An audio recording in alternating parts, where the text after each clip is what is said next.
Так, вот так вот еще пользуемся ножом. Решили нож немножко сделать такой вот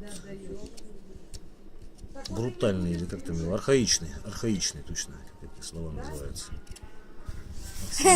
Да уж, как вы говоришь. Да, это наш мастер Кирилл работу выполняет якутским тем же ножом. Кириллу на данный момент 9 лет, но уже скоро будет 10.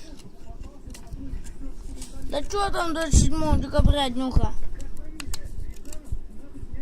Таким вот манерком примерно. Вот так вот. Это вот шелуху, которую соскабливаем как бы ровные края. Получается он такой, весь вот такой вот. Покажи какой. Ага, делаем другим ножом. Теперь покажи тот, которым делаем.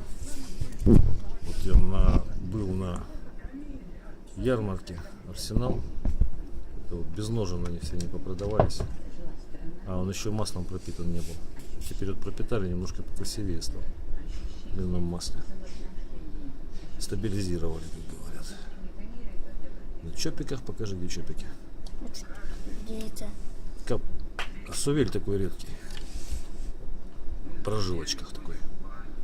Так говорят, бывает такое, когда немножко начал гнить, но я его засохший взял, поэтому сначала думал, что это чили. А это что такое? А я не знаю, что это такое. Это прожилки вот эти все. Ну все, на этом примерно. Давай, Кирилл, продолжай. Вот так вот делаем рукоятку. Хочу еще ноженки, потом дальше буду видео записывать, как ножны к нему такие же делаю.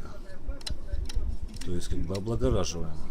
На Арсенале, конечно, посмотрели, там все такое, опыта поднабрались немного. Какие там красота. Старший сын сказал, что не очень красиво вроде.